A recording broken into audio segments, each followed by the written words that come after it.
Aquí comienza Hijos de Punta con Raúl Coe. Bienvenidos.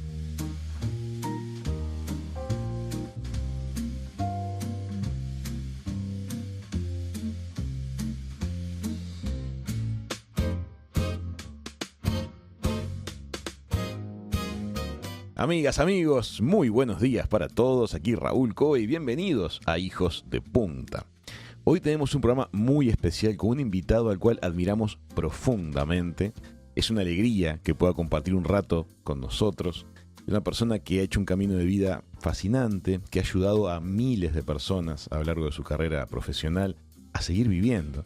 Y en el medio, dejándose atravesar por todas las emociones que están involucradas en ese mundo de la medicina tan particular, que ha terminado condensando en un libro con sus experiencias de vida, trabajando como cirujano cardiovascular infantil.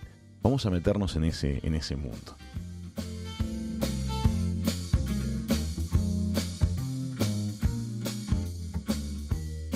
Horacio, buenas tardes, ¿qué tal? Bien, buenas tardes, muy bien. Horacio es el doctor Horacio Fogelfang. Él es, como les decía, cirujano cardiovascular pediátrico. Trabajó desde el año 1976 en la Argentina, una trayectoria extraordinaria en una disciplina tan delicada, tan compleja, tan conmovedora. Fue jefe del servicio de trasplante cardíaco del Hospital Garrahan. Supo inaugurar el banco de homoinjertos del hospital. También hizo allí el primer trasplante cardíaco infantil de la Argentina. Y también participó en la primera asistencia de corazón artificial total, que fue un puente al trasplante en un niño. Horacio, gracias por estar con nosotros. Gracias por invitarme.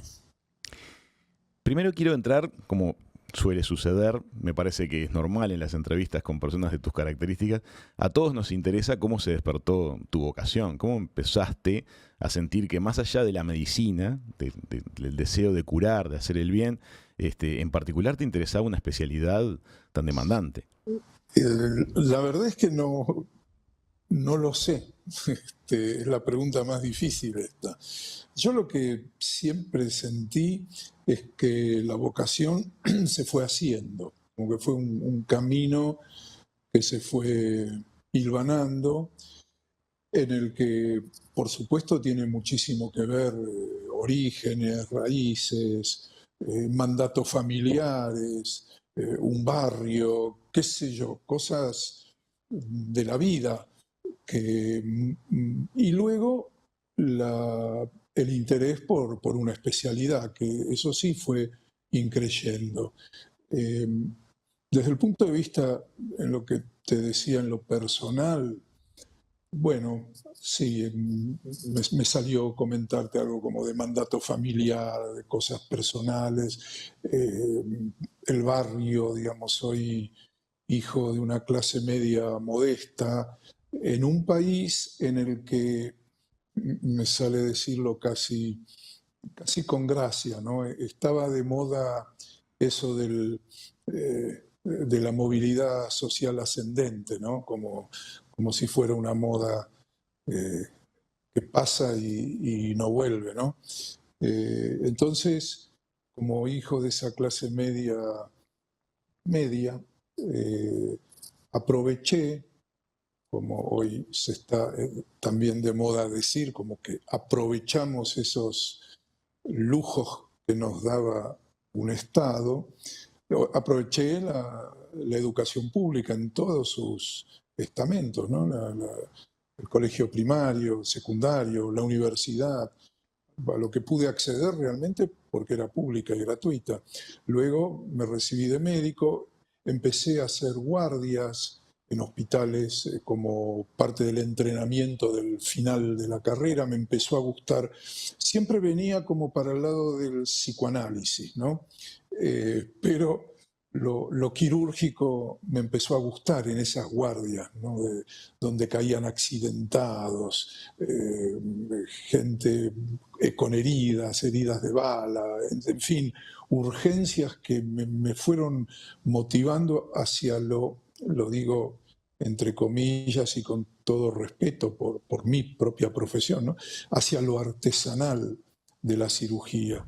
Acá lo mejor tiene que ver mi padre, ¿no? Que era un artesano peletero. Él unía pieles de nutrias y de gatomonteses.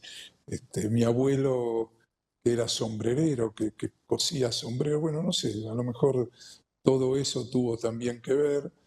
Y yo, en vez de remendar sombreros y pieles y tapados, me puse a remendar corazones, ¿no? Me empezó a gustar esa especialidad, lo vi como un desafío a condiciones personales mías, físicas, que todo el tiempo me motivaban a demostrarme que yo debía hacer cosas que a lo mejor racionalmente hubiera sido mejor encarar para el lado del psicoanálisis, una especialidad en la que uno permanece sentado, escuchando, hablando, y no una especialidad que demanda horas y horas de estar parado, de poner mucho el cuerpo, en fin, esas cosas de superación personal que tuvieron que ver, y con una especialidad que me gustó, me apasionó.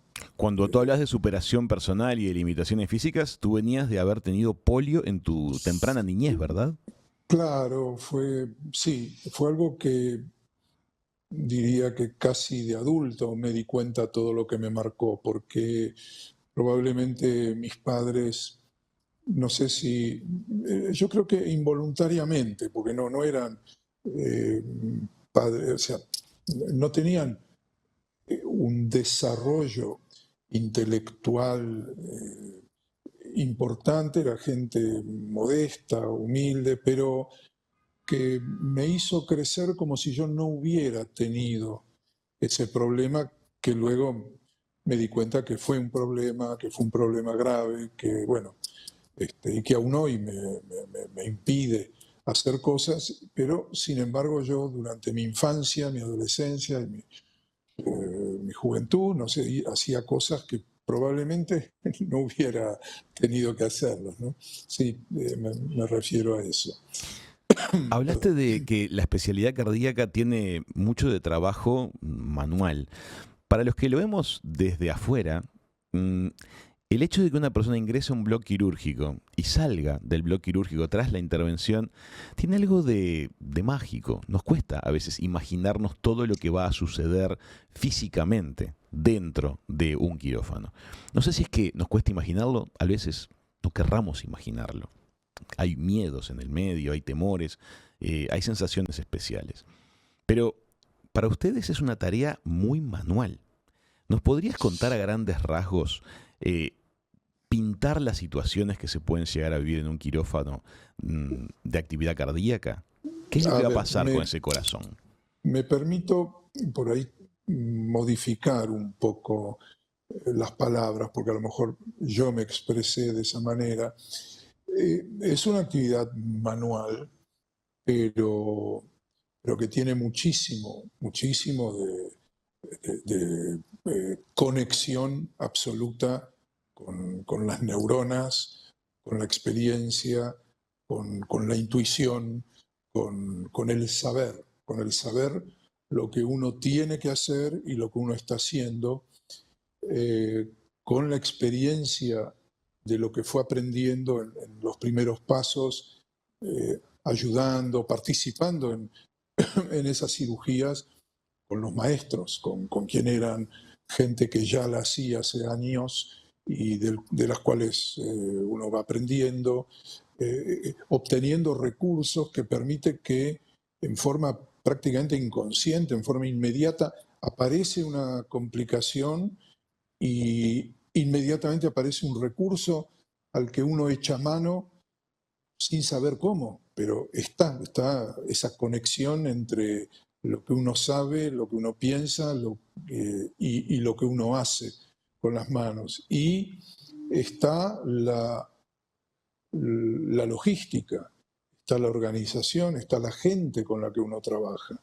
Es imposible en un quirófano de cirugía cardiovascular, tanto de adulto como pediátrica, en un trasplante cardíaco, es imposible imaginar ese quirófano sin las 20, 22 personas que febrilmente trabajan durante horas ahí adentro, porque es un micromundo que se mueve, en el cual cada uno hace lo que tiene que hacer, y sí, la mayor parte la llevan esas, diría, en general son 3 los cirujanos que están en el momento quirúrgico, un cirujano que es el que lleva adelante, digamos, la operación, pero hay un primer ayudante que es el que está con sus manos ahí asistiendo y su cabeza también pensando, y hay un tercero que ve lo que están haciendo los otros 2 y está intentando correr por ahí porcioncitas diminutas del corazón que obstaculizan la visión, aspirando un poquito si hay un poco de sangre en el lecho, como que intentando hacer que los otros estén trabajando como, y la instrumentadora, que es la que alcanza, es algo maravilloso, ¿no? Uno como cirujano, los 3 cirujanos que están en la mesa quirúrgica, ponen la mano y la instrumentadora, viendo lo que está pasando en la operación, sabe lo que le tiene que dar. Y entonces uno pone una mano y no quita la vista de esa porción del corazón que se está arreglando. Y en esa mano de repente aparece el instrumental, la sutura, lo que se está necesitando, y bueno, y así se va avanzando. Es casi como un ballet, como una orquesta que no tiene director, que se formó y que va trabajando, ¿no? Pregunta, en algunas de las cirugías, el corazón en sí tiene que ser detenido para poder ser intervenido. Durante minutos o bastante tiempo, el cuerpo de la persona se maneja con una bomba externa que mueve su sangre y la oxigena, y ustedes están interviniendo en el corazón. Hay otras veces en las que el corazón, tengo entendido, se interviene sin detenerse. Contanos un poquito eso. Bueno, a ver, yo lo que básicamente hago es la corrección de cardiopatías congénitas. Son enfermedades del corazón con las que se nace. El feto se va formando en el útero materno y el corazón se forma mal. Por algún motivo, hay algunas células que equivocan el camino, y donde tiene que haber una pared interna del corazón íntegra, esa pared tiene un agujero, de donde salen arterias que tienen válvulas que tienen que abrirse y cerrarse para que la sangre pase. Una vez que pasó se cierra para no dejar volver, etc. Esa válvula no existe y está cerrada, o la arteria es muy pequeña, o nacen al revés. La arteria pulmonar, que debe nacer del ventrículo derecho, nace del izquierdo, y la aorta, que debe nacer del izquierdo, nace del derecho. Eso se llama transposición de los grandes vasos, de las grandes arterias. Son cardiopatías que debemos corregir antes de los 7 o 10 días de vida, porque deben ser corregidas en esa época de la vida. Entonces, en esas operaciones, sí, en general, el corazón está detenido. Es un corazón que queda puesto donde está, pero está detenido. Tremendamente pequeño, ¿verdad? ¿De qué tamaño es un corazón de un son feto? pequeños, sí, es la mitad de la palma de la mano, digamos, ¿no? A ver, nosotros corregimos, reinstalamos arterias coronarias de estos recién nacidos. En la corrección quirúrgica de esta última enfermedad que te mencioné, hay que quitar las arterias coronarias de su nacimiento e instalarlas en un nuevo origen que le damos a la arteria que estaba naciendo de manera equivocada. Esas arterias coronarias deben medir 1 milímetro, 1,5 milímetros. Nosotros trabajamos con anteojos como estos, pero que tienen adosados 2 serían lupas telescópicas, que nos aumentan la visión a veces en un 4,5, un 5, y estamos mirando concentrada, enfocadamente a ese punto. Es como si uno enfocara en un círculo de a lo mejor 1 centímetro y medio de diámetro. Y de ahí no quitamos la vista. Por eso es lo que te comento, necesito una sutura y se las denomina por el tamaño del hilo y de la aguja. Entonces, ponerle y yo le digo a la instrumentadora 7 ceros con C1. Ella sabe qué calidad de hilo y de aguja necesito, la coloca en el portaaguja y yo, sin quitar la vista de ahí, recibo eso y lo utilizo en mano. Y bueno, en esas cirugías lo primero que se hace es conectar el corazón a lo que vos llamaste perfectamente la bomba de circulación extracorpórea, que es el aparato que aspira la sangre de todo el cuerpo del paciente, la recibe, la envía a un recipiente que se llama oxigenador, que es donde entra oxígeno. Ahí la sangre entra en ese receptáculo y el oxígeno, a través de una membrana, toma contacto con la sangre se oxigena y esa misma bomba la hace circular hacia la otra arteria, que es la aorta, digamos, donde hay un tubo, una cánula puesta. Entonces ingresa a la arteria la sangre con oxígeno, que la bomba, en su movimiento de circulación, le da impulso para que circule por todo el organismo. Y así, aspira y manda, aspira sangre utilizada, ya sin oxígeno, la ponen en el oxigenador, la oxigena, la envía de nuevo al cuerpo. El sistema en general sustituye al sistema respiratorio y al sistema cardíaco. Cardíaco. ¿Cuánto rato puede estar una persona, humano o bebé, en esta situación? Mira, hay cuidados, recursos que tenemos para cuidar al corazón, para que esté bastante tiempo detenido.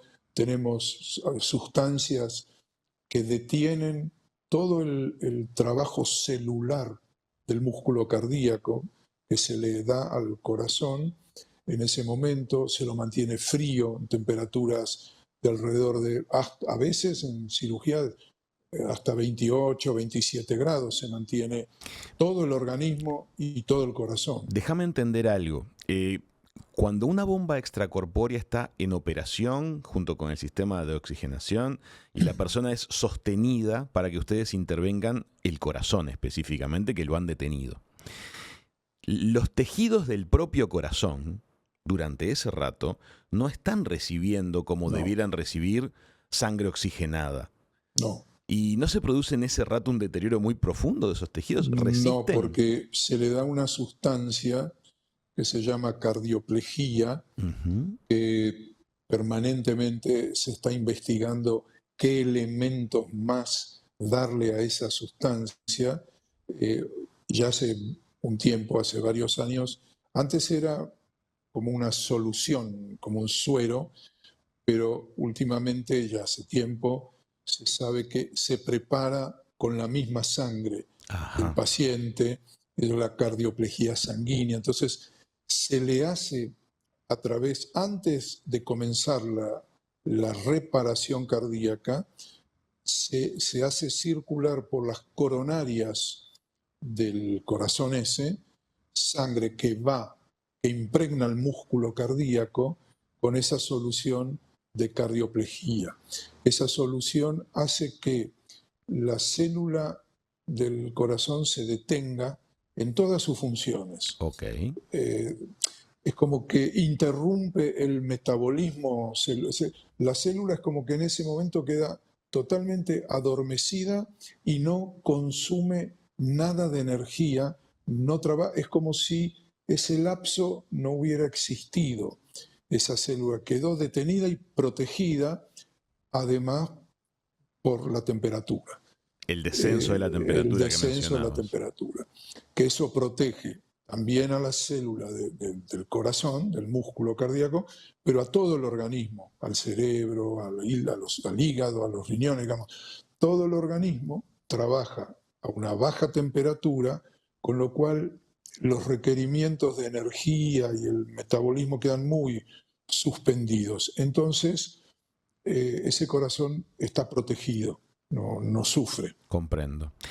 Cuando Doctor, vuelve a recibir, perdón, sí. el flujo coronario, una vez terminada la reparación, se libera la circulación de la sangre, entra la sangre a temperatura mayor, ya con todos los nutrientes de la sangre, y a los pocos segundos el corazón vuelve a latir como si nunca hubiera estado detenido. Eso lo has descrito con mucho encanto en el libro. Es un momento muy particular cuando se restablece el funcionamiento del sistema, ¿verdad? Lo has Sí. considerado como algo muy emocionante. Contanos un poquito.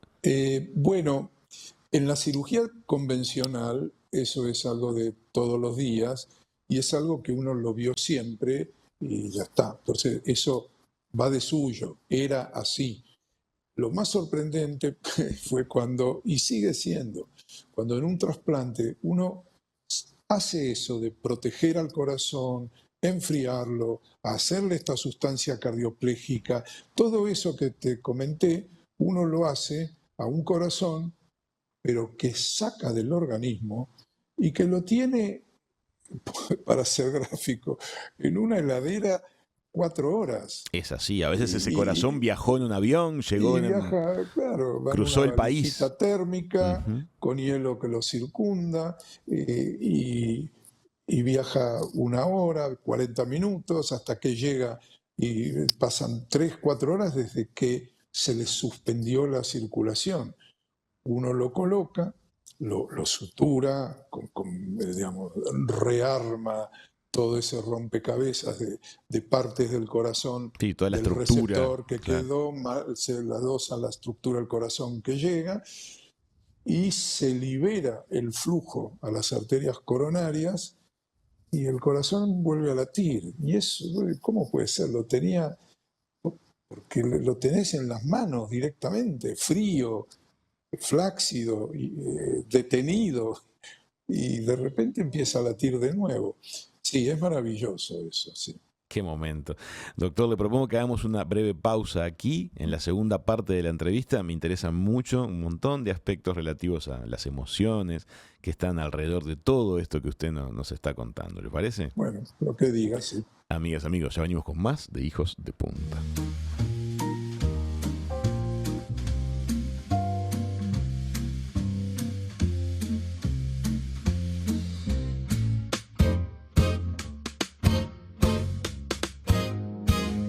Amigas, amigos, estamos en Hijos de Punta, estamos conversando con el doctor Horacio Fogelfang. Él es cirujano cardiovascular pediátrico, una eminencia en este tema en la Argentina, una vida dedicada a esto.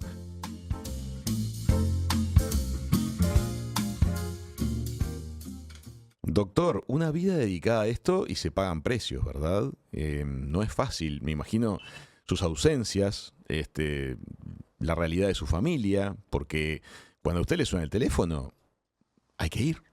¿Es así? Sí, sí, sí, es un trabajo difícil y la gente que nos rodea también tiene que tener un entrenamiento y el cuero duro para entender cosas, soportar cosas, porque a veces pasa que, a ver, ni siquiera por una complicación, porque pongamos en el mejor de los casos, la cirugía ni es un trasplante, es una cirugía convencional en la que todo sale perfecto, nos divertimos mucho operando, la cosa salió bárbara, pero yo llego a las 8, 8:15 para empezar y resulta que faltó esto, faltó lo otro, o había una emergencia previa que ocupó el quirófano. Entonces, en vez de empezar 8:30, 9:45, ya empezamos a las 10. Y el paciente, antes de empezar, hay que ponerle lo que llamamos vías, ¿no? Catéteres, cosas para monitorear, para hacer... Bueno, eso a veces lleva media hora, a veces lleva 1 hora y media. Bueno, entonces, cuando empezamos la cirugía y hacemos piel, en vez de hacer piel, o sea, la primera incisión a las 9:30, la hicimos a las 12:15.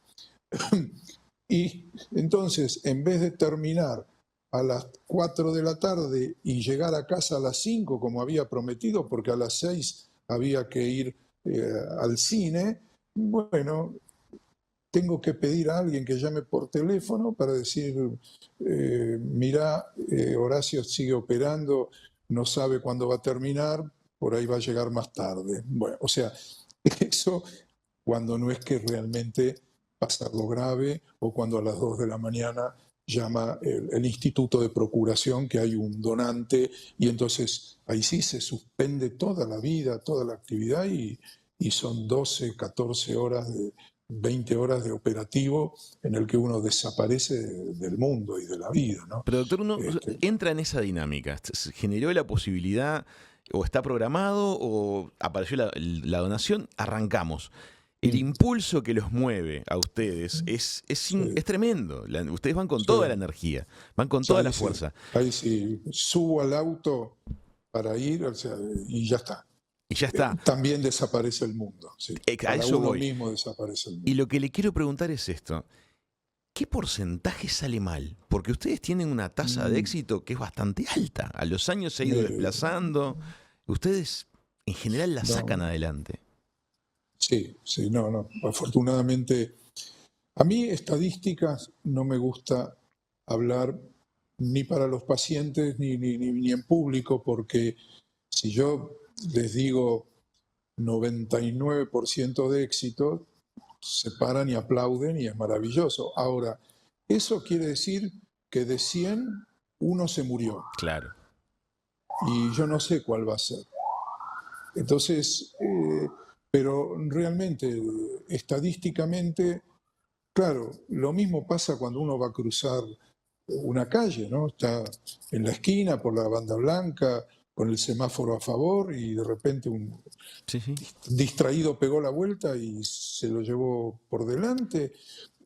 A veces pasan cosas inesperadas, pero la tasa de resultado positivo, tanto en la cirugía de corrección de cardiopatías convencional como en el trasplante, es muy, muy satisfactoria, sí, Ahora bien, afortunadamente. Sí. entonces ahí se genera algo que es hermoso, que es toda una relación de muchísima gratitud, tanto de los pacientes cuando van volviéndose jóvenes, adultos, como de las familias. Es una relación muy especial. Me imagino que debe ser gran parte de la gratificación que ustedes los motiva a hacer esta vida.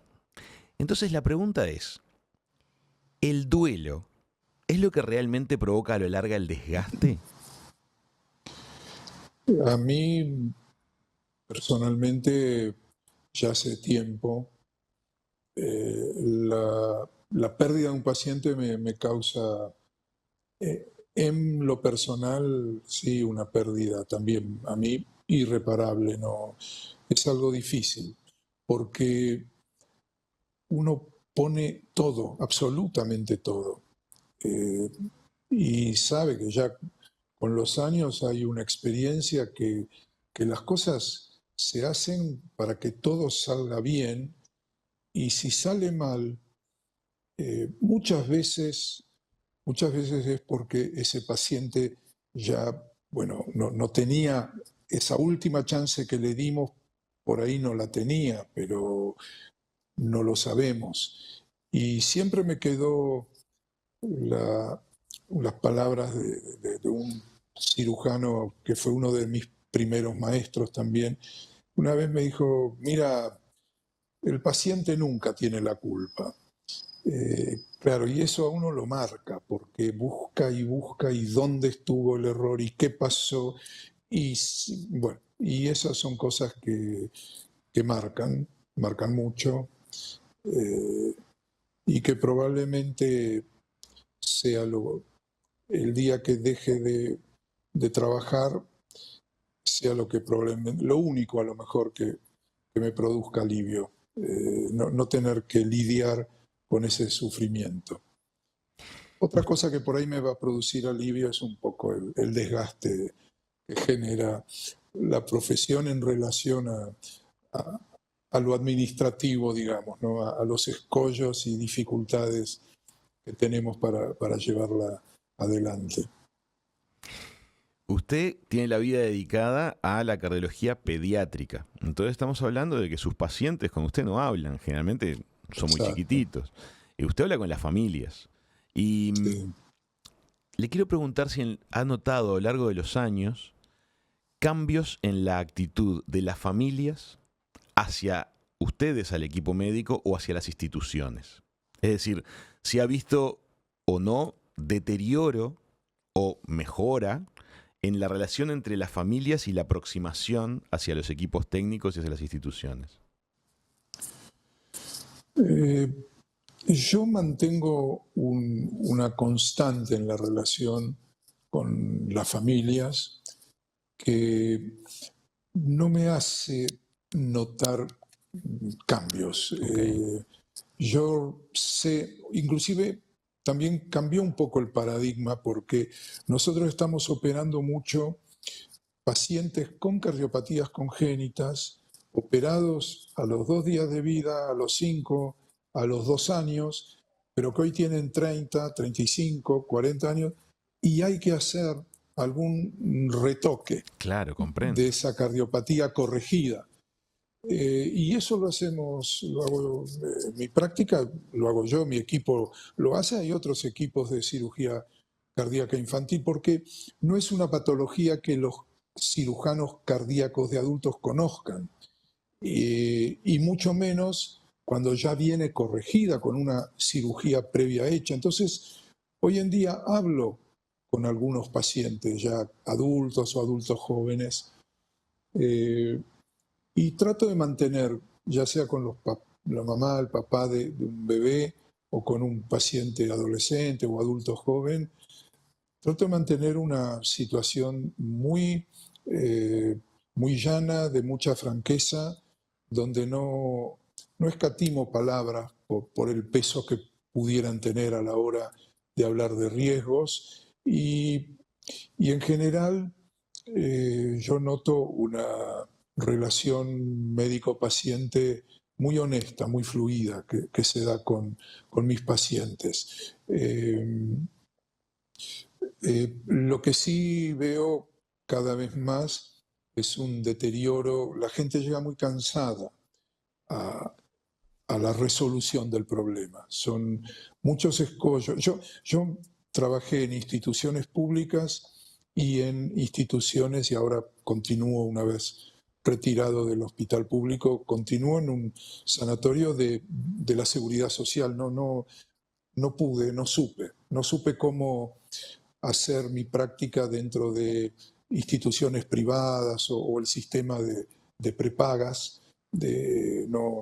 Yo siempre digo que no pude o no supe. Entonces quedé en un universo de gente humilde, trabajadora, que depende de la asistencia, ya sea del Estado o de la obra social sindical, eh, que no tiene recursos para resolverlo de otra manera. Y llegan con mucho miedo de si se podrá hacer esto, y cuando, bueno, hoy en día les transmito la seguridad de que no, quédese tranquilo, la obra social cubre todo, no, ustedes no tienen que hacer, bueno, hay como una sensación de alivio muy grande. Eso es un poco lo que estoy sintiendo, que tiene un poco, me parece, que ver con, bueno, situaciones mm, sociales Comprendo. que se van dando y que modifican un poco eh, la situación de las familias que llegan, ¿no? Una pregunta, dentro de la cardiopatía pediátrica, que es la especialidad, ¿también llega a haber niños que sí ya hablan y que entienden de lo que se está... Sí, No solamente son fetos o recién nacidos. no, claro. Em, ¿Nos puede contar alguna charla que haya tenido con niños gravemente enfermos, así, que les haya sorprendido la forma en que reaccionaban o la fortaleza que tenían? A ver, en general, la- cuando viene la mamá, el papá con el niño, y a veces viene con el bebé en el cochecito, con un chupete, pero a veces viene un niño de 6 años, 7, Ujú, 4, que entiende. ujú. Y yo trato de explicar la enfermedad que tiene adaptándome a ese niño que sé que está escuchando. Y a veces vienen con un muñeco, con un cochecito, con algo, dibujan una cosa y se hacen los que no escuchan. Y entonces dejan que mamá y papá hablen con el doctor, Ajá. pero están escuchando. Y entonces yo empiezo a dibujar esquemáticamente un corazón, lo dibujo como con cuadrados, muy, muy esquemático, Esquemático. y a explicar, y ahí empiezan a mirar, y miran y se quedan interesados. Y yo trato, cuando es así, eh, por ahí, todo lo que tiene que ver con los términos del riesgo al cual se va a someter ese paciente, lo busco de hablar luego a solas con mamá y papá. Ajá. Los temas de riesgo Porque fuertes. yo, claro, yo lo que entiendo es que la necesidad de la cirugía es imperiosa y que el niño no puede llegar a esa cirugía asustado. Tiene que llegar contento, a sabiendas que se le va a curar el corazón y que luego sí puedo sostener otra parte de la charla en cuanto a los riesgos con la mamá y el papá en otra oportunidad a solas, eso lo organizo de esa manera. Y los chicos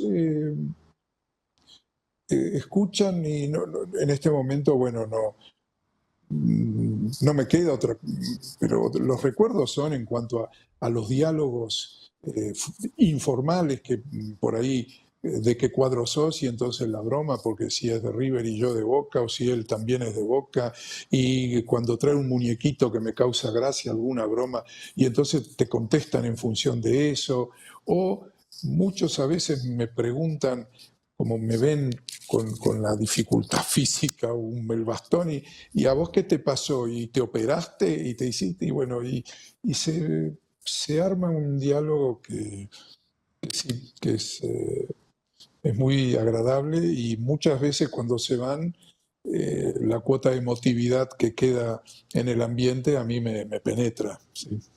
Hablando de eso, el año pasado entrevistábamos al doctor Martín Lombardero, que tiene un libro escrito acerca justamente de la relación entre los episodios emocionales fuertes y actuando como disparadores de problemas cardíacos en adultos.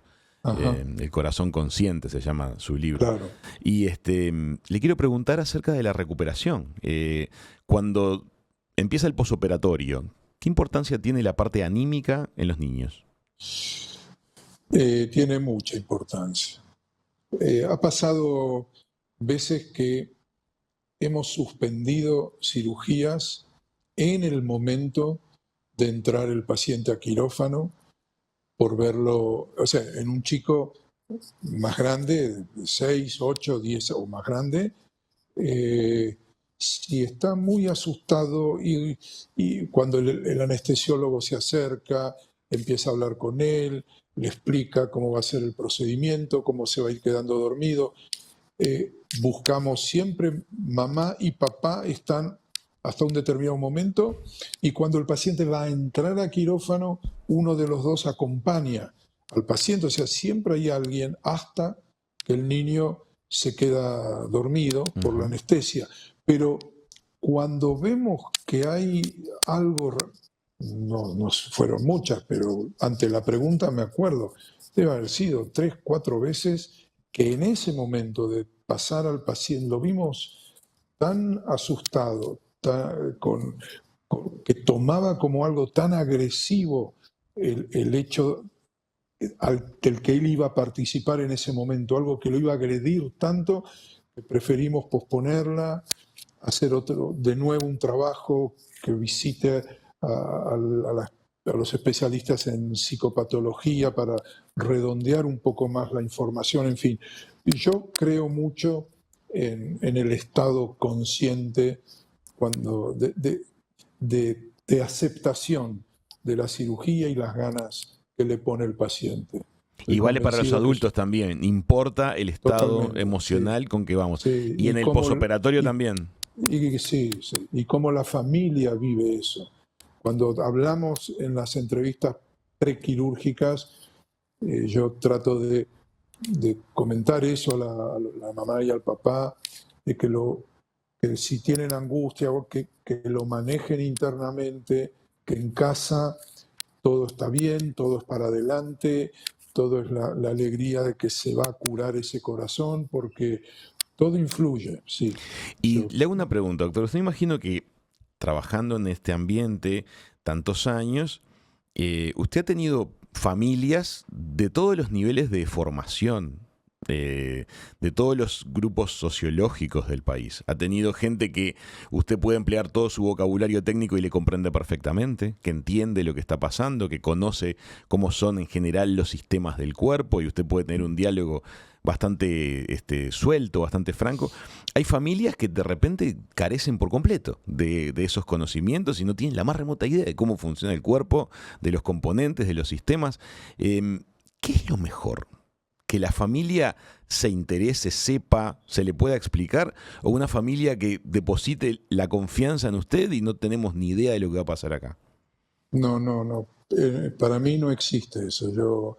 Yo busco, si la familia espontáneamente es como dice, eh, que conoce, que leyó, que buscó por internet, que sabe, bueno, voy amoldando la charla a eso, y si no sabe nada, yo busco que sepa todo lo que yo quiero que sepan de la enfermedad del hijo, de la hija, de los riesgos, y mantengo entrevistas que para mí no tienen horario. Digamos, puedo estar una hora y media hablando con una familia. Hay que hacer Una vez que docencia, se empezó, explica.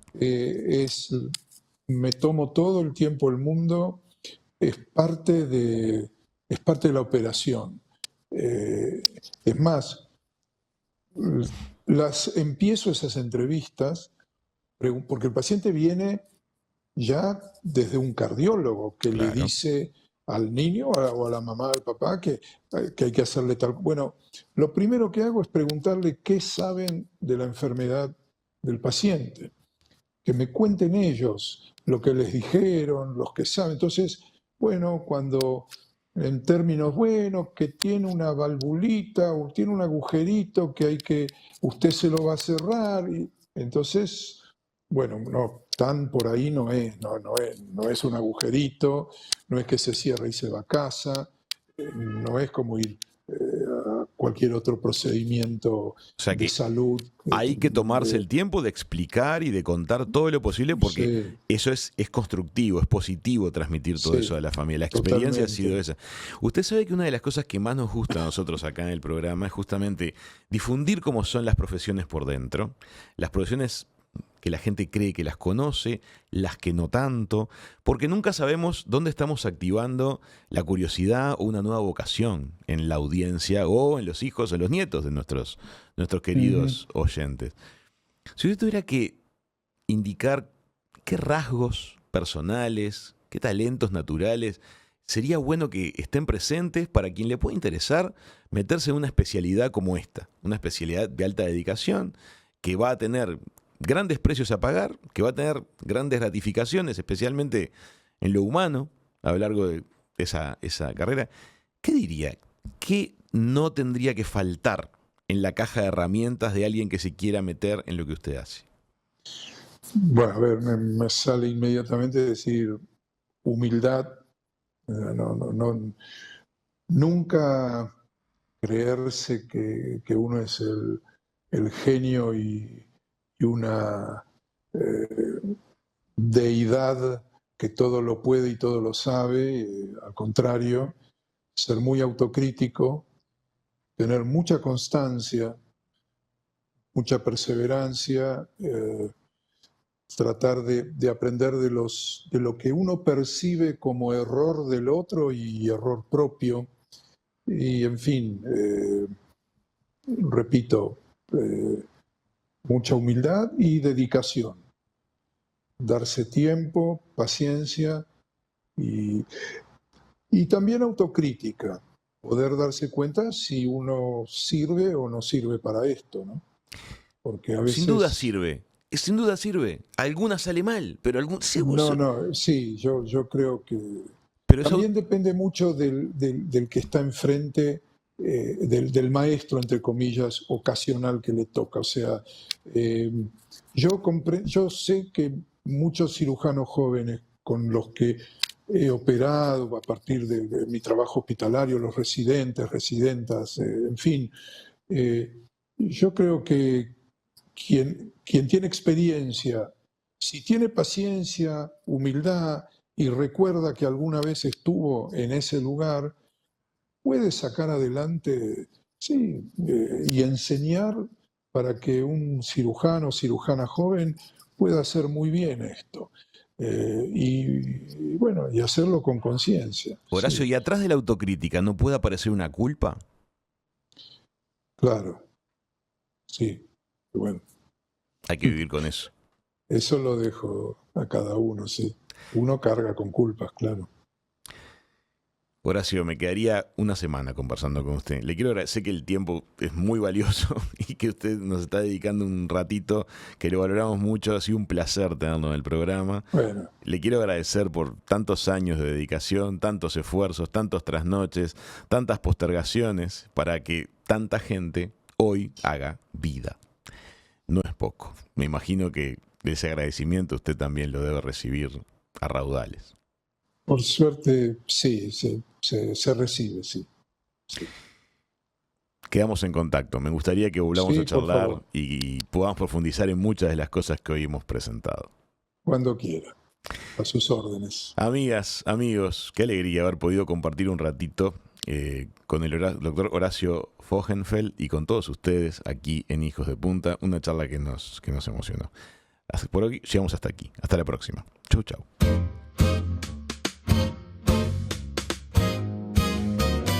Siempre que quieras. Las entrevistas de Raúl Coe están en Spotify, YouTube y en hijosdepunta.com.